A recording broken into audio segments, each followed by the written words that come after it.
کون کہتا ہے دور رہتے ہیں، کون کہتا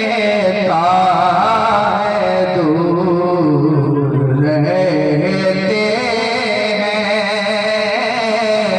کون کہتا ہے دور رہتے ہیں، کون کہتا ہے دور رہتے ہیں، کون کہتا ہے دور رہتے ہیں، بن کے آنکھوں میں نور رہتے ہیں، بن کے آنکھوں میں نور رہتے ہیں۔ اور ایک دیوانہ کیا کہتا ہے؟ کیا کروں دور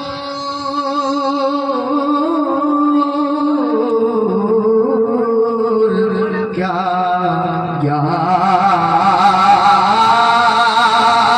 یا رسول اللہ، کیا کروں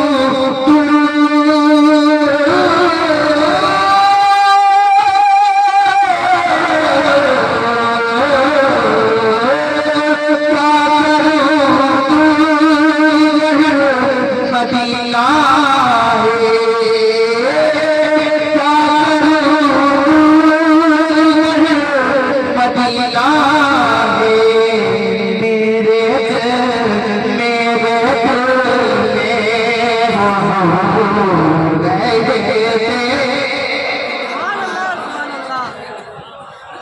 میرے دل میں حضور رہتے ہیں، میرے دل میں حضور رہتے ہیں۔ اور اعلیٰ حضرت کیا فرماتے ہیں؟ اسی ترنم میں اعلیٰ حضرت کا کلام مجھے یاد آیا، تو تین شعر سماعت کریں۔ آنکھیں رو رو کے سجانے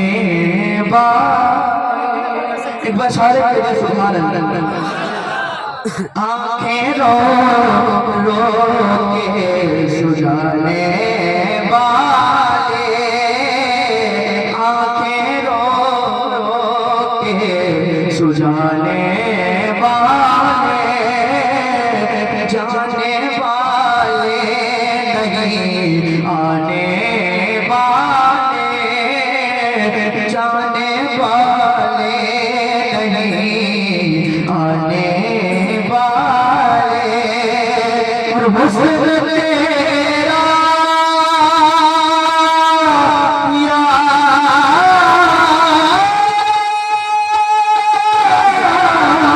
رسول اللہ، حسن تیرا نہ دیکھا سنا، حسن تیرا سا نہ دیکھا نہ سنا۔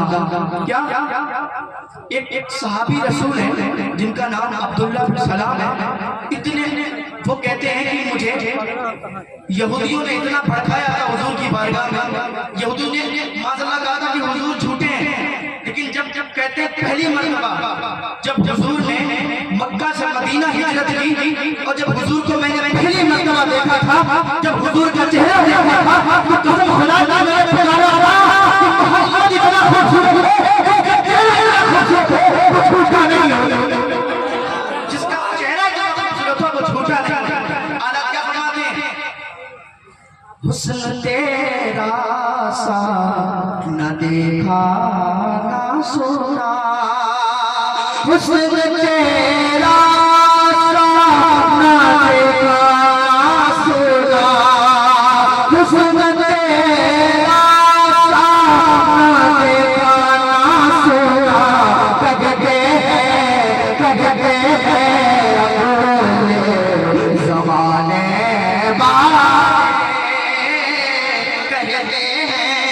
اگلے زمانے والے کرتے ہیں، اگلے زمانے والے اگلا شعر سماعت کریں. کیا فرماتے ہیں حضرت؟ آخری شعر سماعت کریں. کیوں رضا آج گلی سونی ہے، کیوں رضا آج گلی سونی ہے، کیوں رضا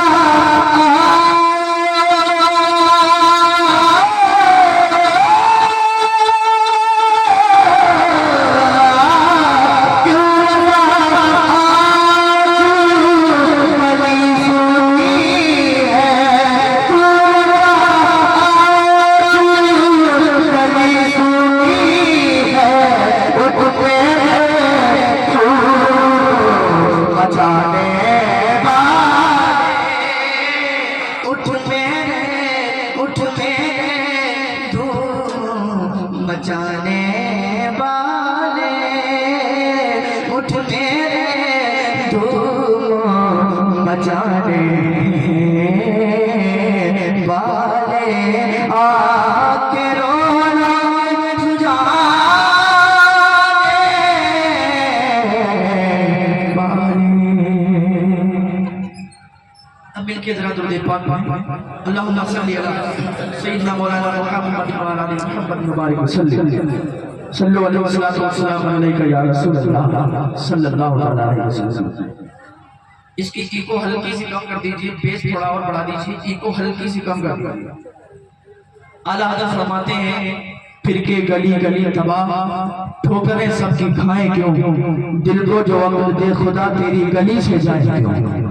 اور اعلیٰ حضرت فرماتے ہیں خاک ہو کر عشق میں آرام سے سونا ملا، خاک ہو کر عشق میں آرام سے سونا ملا، جان کی یکسیر ہے الفت رسول اللہ کی، جان کی یکسیر ہے الفت رسول اللہ کی.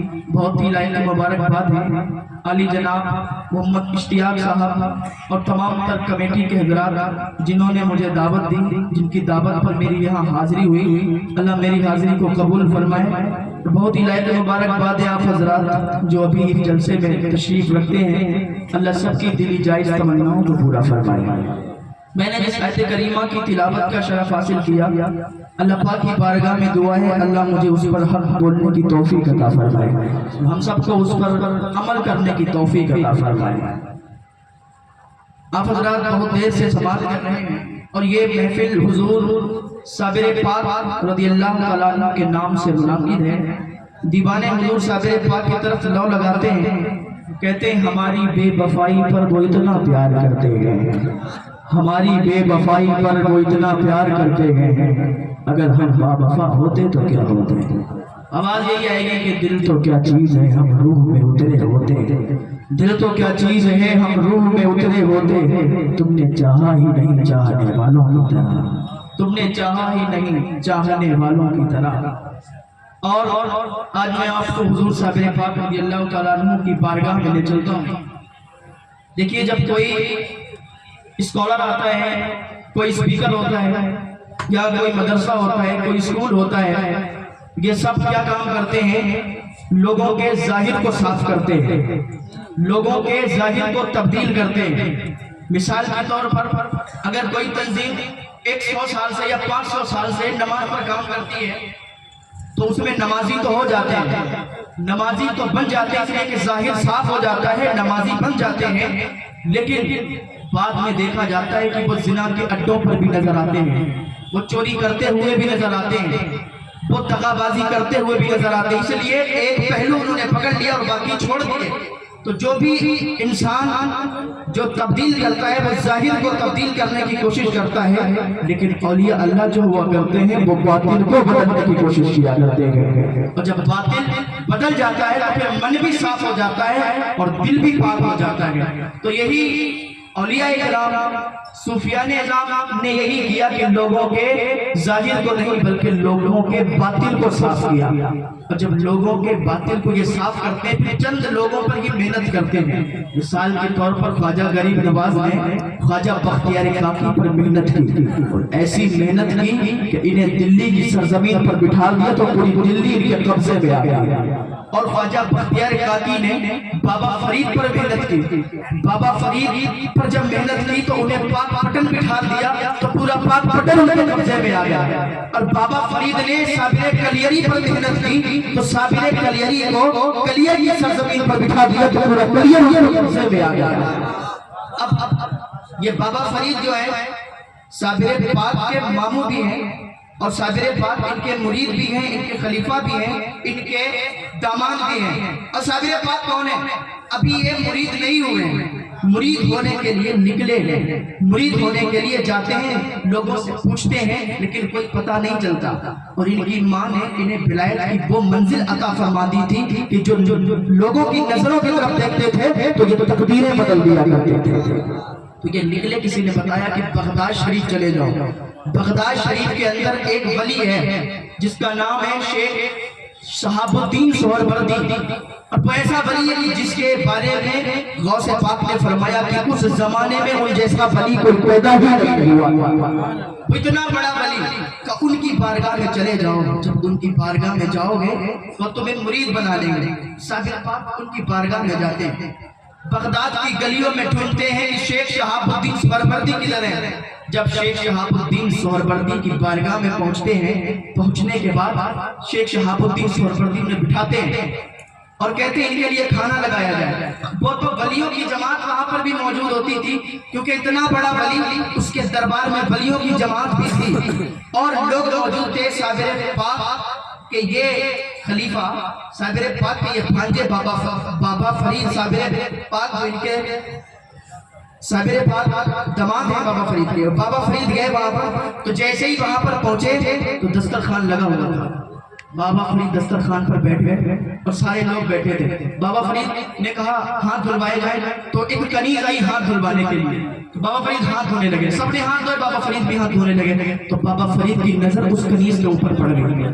जब उसके ऊपर पड़ी तो बाबा फरीद उसकी तरफ देखने लगे। अब जिसकी जितनी नजर होती है वो उतना ही सोचता है, जिसकी जितनी निगाह होती है वो उतना ही सोचता है। तो बाद लोग कहने लगे कि देखो आया कितनी बड़ी बारगाह में, थोड़ा इको और कम कर दें, देखो आया कितनी बड़ी बारगाह में। और एक कनीज को इतने बड़े वली की बारगाह में आके कनीज को देखता है, एक कनीज की तरफ नजरें किए हुए है, कैसे शर्म नहीं आती, कैसे पता नहीं है कि बहुत बड़े वली की बारगाह है।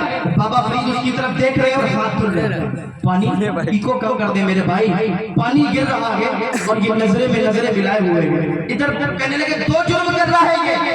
और बाबा फरीद का नाम फरीद नहीं था, इनका नाम मसूद था। का मसूद दो जुर्म कर रहा है, एक तो पानी बर्बाद कर रहा है, दूसरा इस लड़की को देख रहा है। अभी क्या हुआ कि खाना तैयार था, इधर पानी भी खत्म हो गया, हाथ धुल गए, खाना खाने लगे। एक से रहा नहीं गया, उसने कहा फरीद तुझे शर्म नहीं आती, तो इतनी बड़ी बारगाह में आया है, इतने बड़े वली की बारगाह में आया है, उनकी कनीज को तू नजरें बिठा के देख रहा है, उनकी कनीज की तरफ नजरें लगी हुई है। तुझे पता नहीं है कि किसी औरत को एक नजर देखा नहीं जाता, तू उनकी बारगाह में आके उन्हीं की कनीज को ताड़ता है। बाबा फरीद को जलाल आया, बाबा फरीद खड़े हुए का नफ्स के पुजारी सुन, मैं इसकी तरफ देख रहा था, मैंने देखा तो इसकी नजरों में, लेकिन मेरी नजरें इसकी आंखों में नहीं चली थी। जब मैंने इसकी तरफ देखा था तो नजरें गिर पे नहीं थी, बल्कि नजरें लोगों के दूस पे पहुंच रही थी। और मैंने देख लिया था कि इतने बड़े वली की बारगाह की कनीज, और मैंने देखा था कि इसकी तकदीर में जहन्नमी लिखा गया कि ये जहन्नमी है, ये जन्नती नहीं है। तो मैंने सोचा इतने बड़े वली की बारगाह की कनीज और ये इतने सालों से यहाँ लोगों की खिदमत करती है और ये जहन्नमी हो, क्या मुझे गवारा नहीं हुआ। मैंने इसकी तकदीर को ढूंढना शुरू किया, इधर तकदीर को ढूंढ रहा था, इधर हाथ ढूंढ रहा था, इधर तकदीर भी ढूंढ गई, इधर हाथ भी ढूंढ गए। जैसे मैंने देखा था इसकी तकदीर ढूंढी तो अब ये जन्नती हो गई है, अब ये जहन्नमी नहीं बची है, अब ये जन्नती हो चुकी है। तो किसी ने कहा था निगाहे वली में वो तस्वीर देखे, बदलती हजारों की तकदीर देखे। निगाहे मर्द मोमिन से बदल जाती है तकदीरें, जो ज़ौक़ यकीन पैदा तो कट जाती है जंजीरें। अभी शेख शहाबुद्दीन सोहरवर्दी खड़े हो गए और कहा फरीद अब तुम हमारी बारगाह से चले जाओ, हम तुम्हें मुरीद नहीं कर सकते।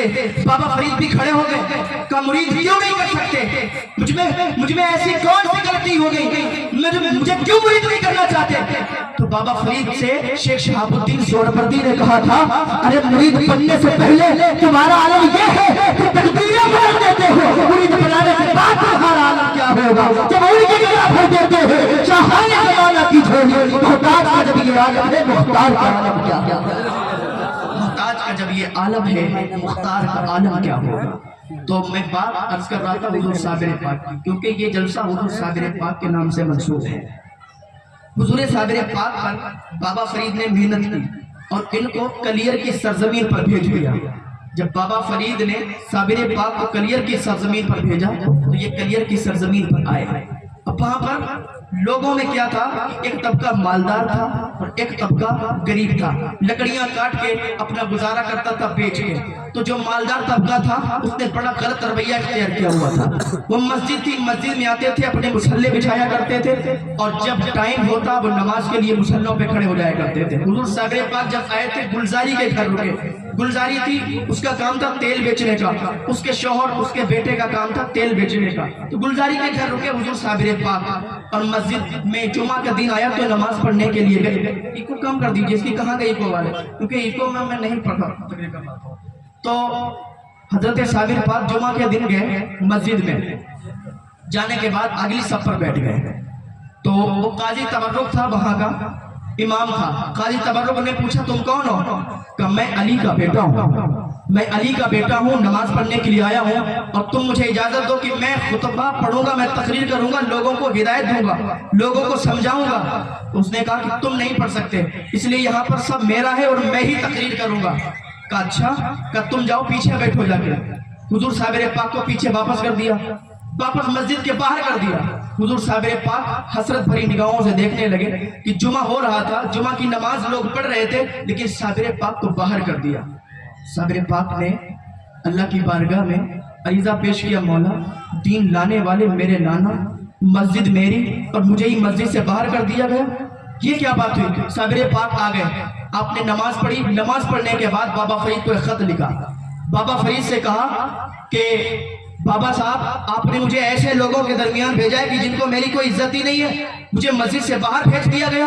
तो बाबा फरीद ने खत का जवाब दिया कि साबिर तुम चिंता ना करो, तकलीफ ना करो, मैं खत को लिखता हूँ। खत लिखा और काजी तबर्रुक के नाम खत भेज दिया। खत में लिखा था कि तुम साबिर को जानते नहीं हो, तुम इसके जलाल को जानते नहीं हो, इसका जलाल बहुत सख्त है, तुम उससे पंगा मत लो, उससे लड़ाई मत लो।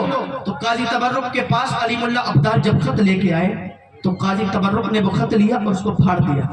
कहा कौन है बाबा फरीद और कौन है साबिर, मैं किसी को नहीं जानता, यहाँ पर सिर्फ मेरा राज है और मैं ही यहाँ पर हूँ जो कुछ हूँ। तो अली मुल्ला अब्दाल ने खत उठाया, उठा के साबिर पाक के पास ले गए। कहा उसने तो खत ही फाड़ दिया। कहा अच्छा, साबिर पाक का सब्र देखें। लोग कहते हैं एक बार में ही साबिर पाक ने मस्जिद जला दी, साबिर पाक का सब्र देखें। साबिर पाक ने खत और लिखा और कहा बाबा साहब आपने जो खत लिखा था वो इसने फाड़ के फेंक दिया है। अली मुल्ला अब्दाल ने कहा था कि साबिर पाक ने खत भेजा, कहा उसने फाड़ दिया। अली मुल्ला अब्दाल फिर गए और खत कहा उसने फाड़ के फेंक दिया। तो बाबा फरीद ने फिर दोबारा खत लिखा और दोबारा खत भेजा जो उसका मुतवल्ली था, जो वहां का मुतवल्ली था उसके पास। कहा ऐसा है तुम साबिर को जानते नहीं हो, जब उसको जलाल आ जाएगा तो फिर कोई रोक नहीं पाएगा और तुम उसके खत को फाड़ रहे हो, तुम उसको मत सताओ, उसको मत तकलीफ पहुंचाओ, वरना उसको जब जलाल आएगा तो कोई नहीं रोकता है। तो वो डर गया। डरने के बाद काजी तबर्रुक के पास आया, कहा देखो ये साबिर अली का बेटा है और जब इसको जलाल आएगा तो फिर कोई रोक नहीं पाएगा, ये खत बाबा फरीद ने लिखा है। तो उसने फिर फाड़ दिया। कहा कौन है बाबा फरीद, मैं नहीं जानता, जो होगा देखा जाएगा। बोले तुम डरते हो, तुम डरते हो? नहीं नहीं ये जादूगर है। साबिर पाक कहा साबिर पाक जादूगर है? तो साबिर पाक का सब्र देखो। तीसरी मर्तबा साबिर पाक ने फिर खत लिखा और बाबा फरीद के पास पहुंचाया। अब सब्र देखो साबिर पाक का। बाबा फरीद ने फिर खत पढ़ा और तीसरी मर्तबा बाबा फरीद ने खत वापस किया और कहा साबिर ये तेरी बकरी है, कलियर तेरी बकरी है, चाहे तो इसका दूध पी, चाहे तो इसका गोश्त खा। हुजूर साबिर पाक के पास जब ये खत पहुंचा तो हुजूर साबिर पाक ने खत पढ़ा और खत रखा। अब साबिर पाक को जलजला आया, अब साबिर पाक को जलाल आया, धरती हिलने लगी, धरती कांपने लगी। वो मुतवल्ली था वो डर गया। इधर देखिए